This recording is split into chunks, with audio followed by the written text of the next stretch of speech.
Eh bien, frère Xiun Guang, Oui, tu m'as l'air de bonne humeur. Est-ce qu'il se passe quelque chose de bien dans ta vie? oui, exactement. J'ai de très bonnes nouvelles à vous annoncer à tous. Eh bien, dis-nous tout alors. J'ai entendu un témoignage. Ah, Ce témoignage disait que le Seigneur s'est incarné et est descendu en secret. il s'est incarné Ah, et il est descendu en secret. tout à fait. Comment est-ce Et possible? pourtant, La Bible a prophétisé que le Seigneur reviendrait sur des nuées et que tous les yeux le verraient. Son arrivée remuerait ciel et terre et se ferait au milieu de la foudre et du tonnerre, des nuages tourbillonnants, des armées en marche. Nous connaîtrions à la fois une jubilation infinie et une effervescence qu'on ne saurait contenir. Ce oh là là sentiment... là là là là, regarde comme tu t'emportes. Oh que oui. Tu ne connais qu'une partie de l'histoire, pas la totalité. Ah oui?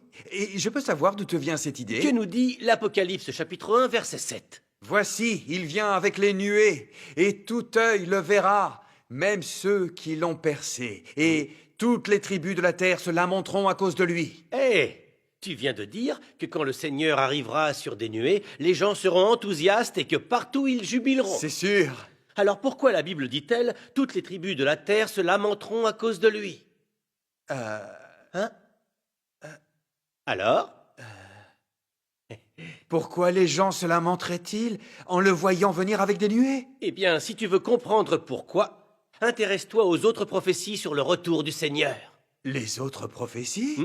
Il y a beaucoup d'autres prophéties sur le retour du Seigneur dans la Bible. Ah oui? Il n'y a pas qu'en descendant sur des nuées que le Seigneur reviendra. Donc tu es en train de dire que le Seigneur va revenir autrement? Oui, exactement. Qu'est-ce que dit l'Apocalypse chapitre 16 verset 15? Voici, je viens comme un voleur. Et Matthieu chapitre 25 verset 6? Au milieu de la nuit, on cria, voici l'époux, allez à sa rencontre. Et l'Apocalypse chapitre 3 verset 20? Voici, je me tiens à la porte et je frappe. Si quelqu'un entend ma voix et ouvre la porte, j'entrerai chez lui, je souperai avec lui et lui avec moi. Ou encore Luc chapitre 10 verset 7? Attends un peu, t'es en train de me faire la catéchèse ou quoi? Je parle juste des façons dont le Seigneur va revenir. Est-ce que ces passages de la Bible prouvent que le Seigneur viendra autrement? Tu ne t'en es pas aperçu? Hein? Au milieu de la nuit, on cria. Oui, et? Je me tiens à la porte et je frappe. Oui, et? Je viens comme un voleur. Oui. Et tu ne vois toujours pas ce que ça veut dire. Ah Oh Tu commences à... Je vois surtout que je n'y comprends rien. Je vois. Tu ferais mieux de m'expliquer. Si venir avec des nuées est la seule façon dont le Seigneur revient, alors comment la prophétie qui dit « Je viens comme un voleur » pourra-t-elle se réaliser? C'est vrai, tu as raison. S'il vient avec des nuées et que tous les yeux le voient, sera-t-il nécessaire que quelqu'un crie « Voici l'époux, allez à sa rencontre » Pourquoi le Seigneur devrait-il se tenir à la porte et frapper? On dirait bien que c'est loin d'être la seule façon dont le Seigneur viendra. C'est vrai. Continue d'expliquer. Selon les prophéties du Seigneur, il descendra d'abord en secret et apparaîtra ensuite publiquement. Au milieu de la nuit, on cria « Je me tiens à la porte et je frappe » et comme un voleur. Ces passages renvoient à son retour en secret. Voici, il vient avec les nuées. Cela renvoie à l'apparition publique du Seigneur. C'est comme ça que les prophéties du Seigneur seront réalisées. Donc le Seigneur revient en descendant d'abord en secret et ensuite en apparaissant en public. Exact. D'accord. Mais pourquoi est-ce qu'il vient en secret? Venir en secret renvoie au fait que Dieu devient chair et vient sur terre en tant que fils de l'homme. Devenir chair? Hmm. Fils de l'homme? Et tout cela s'appuie sur des prophéties. Bien sûr que cela s'appuie sur des prophéties. Le Seigneur Jésus a prophétisé plusieurs fois son retour en tant que fils de l'homme, qu'il apparaîtra en tant que fils de l'homme et qu'il viendrait en tant que fils de l'homme. Par exemple, que dit Luc 17, versets 24 et 25?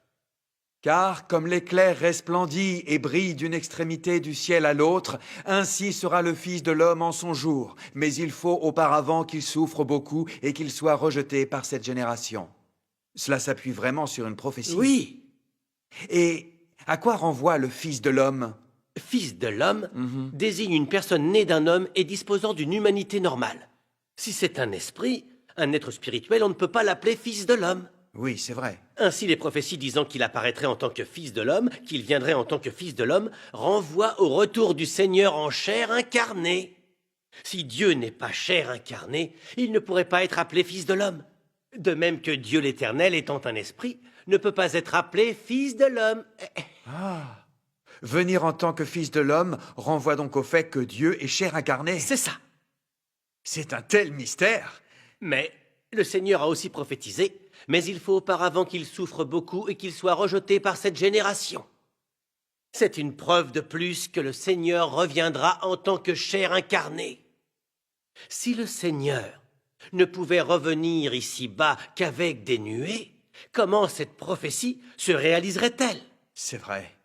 Si le Seigneur ne revenait qu'avec des nuées, qui oserait lui résister ou le rejeter? Voilà, cette fois il a compris. Je comprends bien, mais Oui. pourquoi Dieu viendrait en chair incarnée dans les derniers jours? Ah, en voilà une bonne question. Comment ça? Si Dieu vient en tant que chair incarnée dans les derniers jours, c'est principalement pour réaliser l'œuvre du jugement. L'œuvre du jugement? Dieu Tout-Puissant dit, quand Dieu devient chair cette fois, son œuvre consiste à exprimer son tempérament principalement à travers le châtiment et le jugement. En utilisant cela comme fondement, il édifie l'homme avec plus de vérité, révèle plus de méthodes pratiques et réalise ainsi son objectif de conquérir l'homme et de le sauver de son tempérament corrompu. C'est ce qui sous-tend l'œuvre de Dieu à l'ère du règne. Alors comme ça, Dieu, en tant que chair incarnée, vient exprimer la vérité et mener à bien l'œuvre du jugement. Et ça réalise les prophéties du Seigneur Jésus. Ah, quelle prophétie? Le Père ne juge personne, mais il a remis tout jugement au Fils. Celui qui me rejette et qui ne reçoit pas mes paroles à son juge. La parole que j'ai annoncée, c'est elle qui le jugera au dernier jour. Dieu vient en tant que chair incarnée dans les derniers jours pour exprimer la vérité. Les prophéties sur ce sujet se trouvent au début de la Bible. Exact.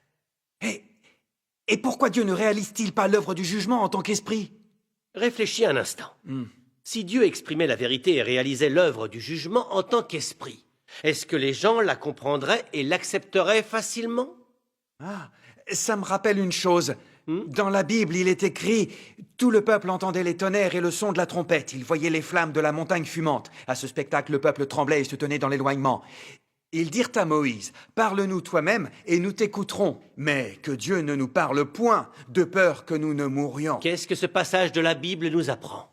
Si Dieu s'exprime par la foudre dans les cieux, les gens ne comprendront pas et n'iront pas vers lui. Est-ce que ça te semble correct? Ça me semble tout à fait correct.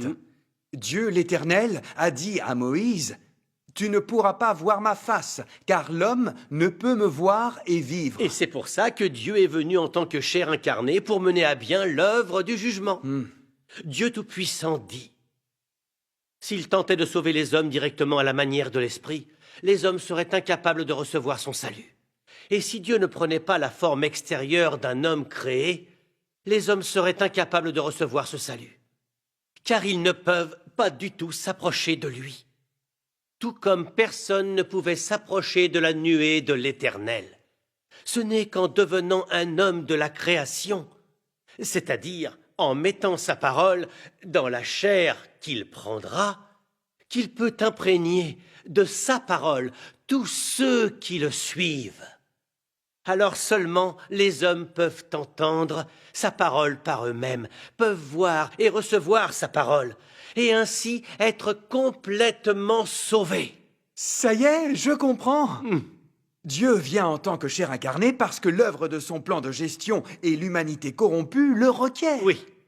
Ah oui, c'est très profond. Et le sens de la venue secrète de Dieu en tant que chair incarnée pour réaliser son œuvre va bien plus loin. Oh, ça va plus La loin. Bible prophétise que le Seigneur, à son retour, séparera les bons des mauvais servants, les brebis des boucs, le bon grain de l'ivraie et les vierges sages des vierges folles. N'est-ce pas? Oui, oui.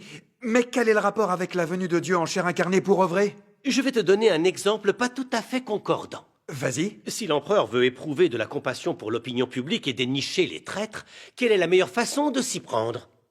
C'est mieux de mener l'enquête en vêtements de civil. Oui, c'est vrai. Si l'empereur se déplaçait en char, avec sa garde impériale, et dans toute sa splendeur, les fonctionnaires se précipiteraient pour l'accueillir et personne n'oserait faire la moindre erreur. Oui. Et en procédant ainsi, il serait impossible de savoir qui lui a été fidèle et qui s'est comporté en Oui, traître. c'est vrai ça.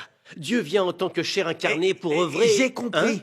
Tu dis que l'incarnation de Dieu sera plus propice à révéler les gens. Oui, si Dieu venait directement sur des nuées, qu'il pointait du doigt telle personne en l'appelant « mauvais serviteur » et telle autre brebis, ou qu'il te pointait du doigt et te traitait de vierge folle, serais-tu convaincu? Sans les faits pour révéler la vérité? Bien sûr que non. C'est pour ça que la venue de Dieu en tant que chair incarnée pour œuvrer révèle tout le monde. Ceux qui cherchent la vérité et à entendre la voix de Dieu sont les vierges sages. Ils voient la manifestation de Dieu dans les paroles et l'œuvre de Dieu Tout-Puissant, et ils accueillent tous son retour. Les brebis de Dieu entendent sa voix. Les vierges folles, elles, parce que Dieu incarné semble ordinaire et normal, vont le juger, le condamner et lui résister de façon inconsidérée. C'est ainsi que les mauvaises personnes sont révélées. Ça alors, quand Dieu œuvre en tant que chair incarnée, il trie vraiment les gens selon leur appartenance. Dieu est tellement sage. Les derniers jours, Dieu vient en tant que chair incarnée pour œuvrer, exprimer la vérité, réaliser l'œuvre du jugement, purifier l'humanité, la sauver, et créer un groupe de vainqueurs avant la grande catastrophe.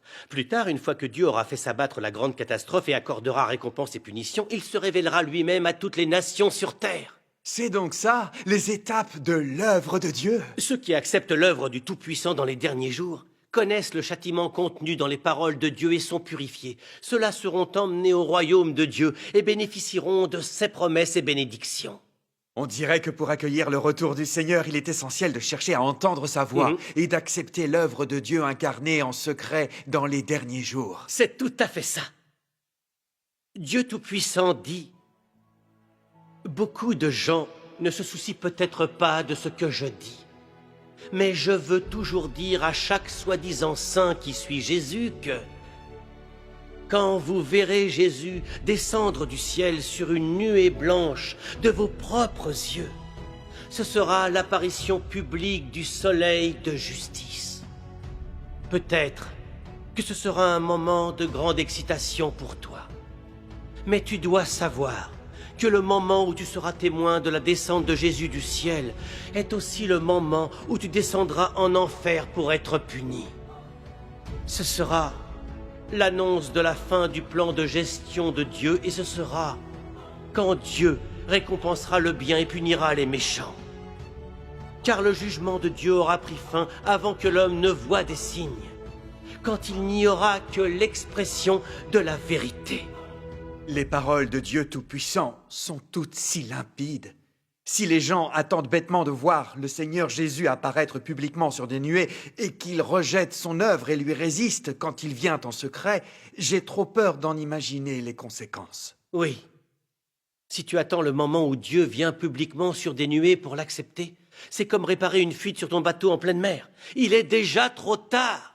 Bon, maintenant il faut que j'y aille. Hé, mais où tu vas? Étudier l'œuvre de Dieu Tout-Puissant dans les derniers jours. Ah, il a vraiment bien compris.